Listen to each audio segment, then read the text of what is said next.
Assalamualaikum warahmatullahi wabarakatuh. Salam sejahtera buat kita semua. Teman-teman, selamat datang di channel YouTube ini. Dalam video ini saya akan membahas mata kuliah perencanaan dan pengembangan kurikulum topik 1 bagian koneksi antar materi. Di sini diminta untuk membuat peta konsep mengenai konsep dasar pengembangan kurikulum. Definisi pengembangan kurikulum adalah kurikulum merupakan pedoman atau landasan sebagai penopang dalam merencanakan tujuan, isi, bahan pelajaran, dan kegiatan pembelajaran guna untuk mencapai tujuan pendidikan tertentu. Nah, di dalam pengembangan kurikulum itu ada prosedur pengembangan kurikulum. Di antaranya ada analisis dan diagnosis kebutuhan, terus perumusan tujuan, pengorganisasian materi, pengorganisasian pengalaman belajar, dan penggunaan alat evaluasi. Nah, bukan hanya prosedur pengembangan kurikulum ya teman-teman. Di dalam pengembangan kurikulum juga ada prinsip-prinsip yang harus dipatuhi. Yang pertama itu ada prinsip relevansi. Artinya, prinsip yang harus sesuai dengan karakteristik dan kebutuhan masyarakat, baik pada masa sekarang maupun pada masa yang akan datang. Prinsip ini terbagi menjadi dua, yaitu prinsip relevansi internal dan relevansi eksternal, di mana internal ini adalah kurikulum yang dikembangkan itu harus sesuai dengan tujuan, bahan atau strategi organisasi, ataupun evaluasi yang digunakan. Yang kedua, prinsip kurikulum itu adalah fleksibel, di mana kurikulum yang dibuat itu harus fleksibel, menyesuaikan dengan kemampuan dan latar belakang belajar, terus sesuai dengan kondisi regional, sesuai dengan waktu dan tempatnya.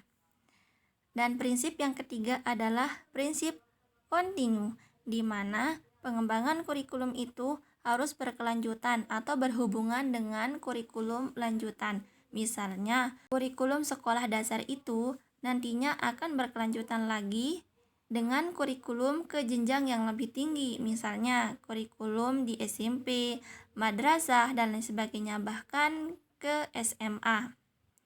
Selanjutnya, kurikulum itu harus efisien, di mana sifat dari prinsip ini adalah sesuai dengan tujuan yang diinginkan atau yang ingin dicapai, misalnya efisien dengan waktu, tempat, biaya, dan lain-lainnya.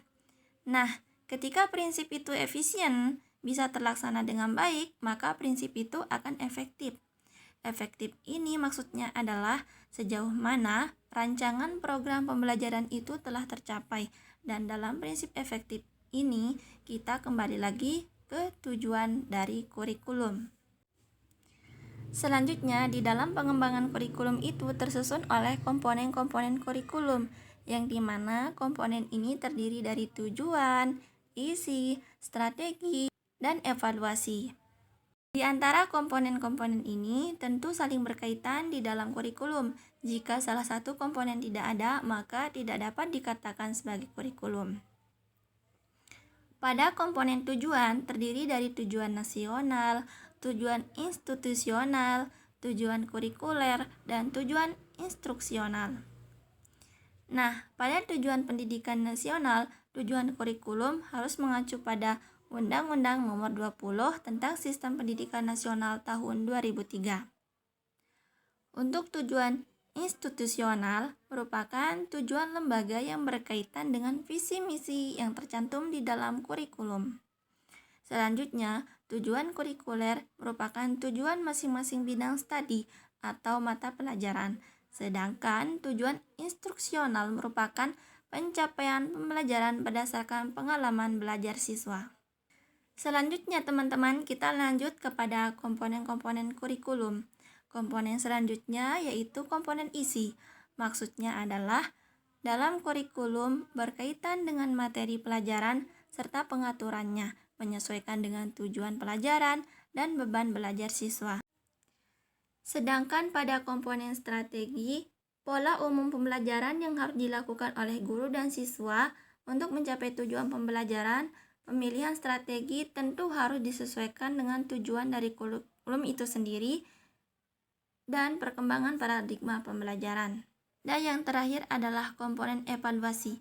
memiliki makna sebagai suatu proses penentuan tingkat capaian kurikulum serta penentuan tindak lanjut. Untuk pengembangan kurikulum itu ada 3 landasan yang harus dipenuhi. Yang pertama itu ada landasan psikologis, di mana berdasarkan perkembangan siswa, pendidikan itu kan memang proses untuk mengubah perilaku individu agar menjadi lebih baik. Tetapi tidak semua perubahan itu terjadi karena adanya pembelajaran.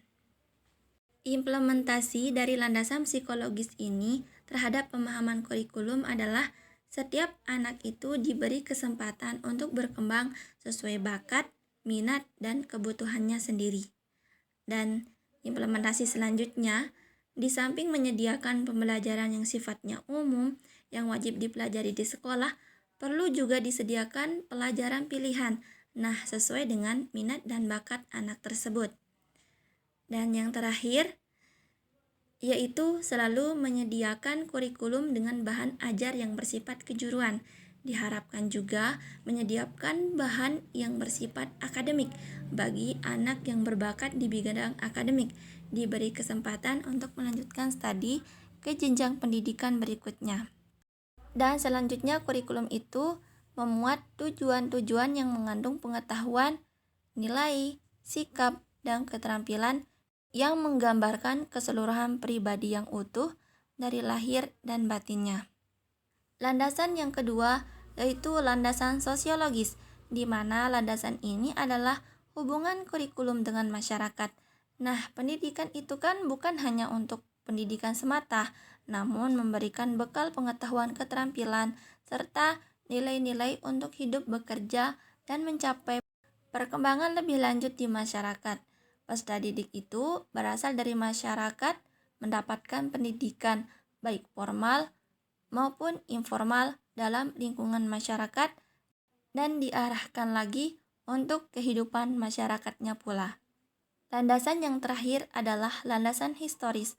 Maksud landasan ini adalah sejarah yang berpengaruh terhadap kurikulum. Pengkajian tentang landasan historis akan memberikan pemahaman yang lebih jelas dan utuh tentang kurikulum, baik pada dimensi masa lalu, masa kini, dan masa depan. Dengan landasan historis tersebut, pemahaman kurikulum akan dapat menghindari kesalahan yang pernah terjadi pada masa lampau dan dapat memberi pemahaman tentang hal-hal futuristik yang harus diakomodasi dalam pengembangan kurikulum. Jadi, ini merupakan peta konsep tentang konsep dasar pengembangan kurikulum. Sekian dulu dari saya. Wassalamualaikum warahmatullahi wabarakatuh.